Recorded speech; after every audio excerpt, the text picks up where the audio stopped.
So let's get to a single best chart. Here's Brendan Greeley. Deposits by American non-financial companies surpassed $1 trillion for the first time last year. They are still at that level now. Mattress stuffing is the subject of today's single best chart. Tom, what we're looking at there is deposits as a percentage of GDP. It is at 5.7% right now. That is its highest level since back to the time of JFK, 1963. Yeah. That is amazing. We have Bob Sinche with us here right now on the desk from Amherst, Pierpoint. Excuse me. What does that say to you? Why is there not a better use of cash right now? Well, they're certainly not keeping it on deposit for the high interest rates. We know that part. Right. Again, I think this gets back to the fact that global growth is not robust. Mm-hmm. The investment opportunities aren't there, particularly in the manufacturing sectors, where often you would build up use large amounts of capital to build facilities. As you guys have been mentioning, a lot of these technology companies, very few employees.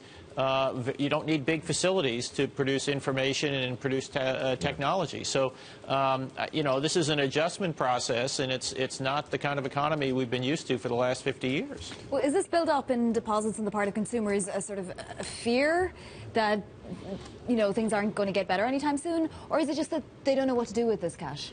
I think they don't know what to do with the cash. There's been concerns all along. Companies don't have a place to really invest very aggressively. I think individuals are feeling the same way. And if you're going to get paid very little, you may as well have it on deposit and at least have the insurance. Could we see these savings at any point bleed into wage increases? I think there are signs that wages are beginning to increase. The average hourly earnings numbers that we just got last week, that's probably the least reliable wage series we have because it's a mix of who's working and what their salaries are. I think in general we're starting to see signs that wages are picking up. We certainly had a lot of anecdotal evidence to that effect.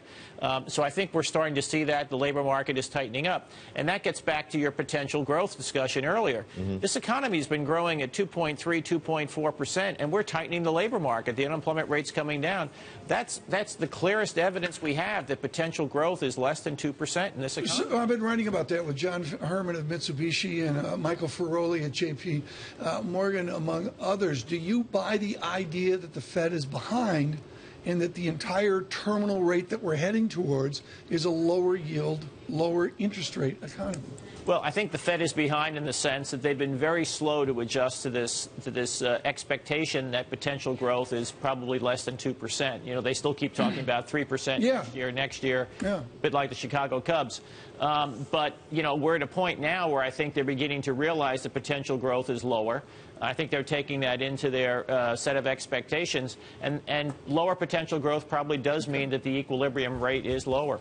I just got to give credit where credit is due. That chart came from Pavilion Global Markets. Yes. We've got a great quote from the people who pulled it together. It seems that companies have no idea what to do with their cash. Yes, it does seem so, Bonnie.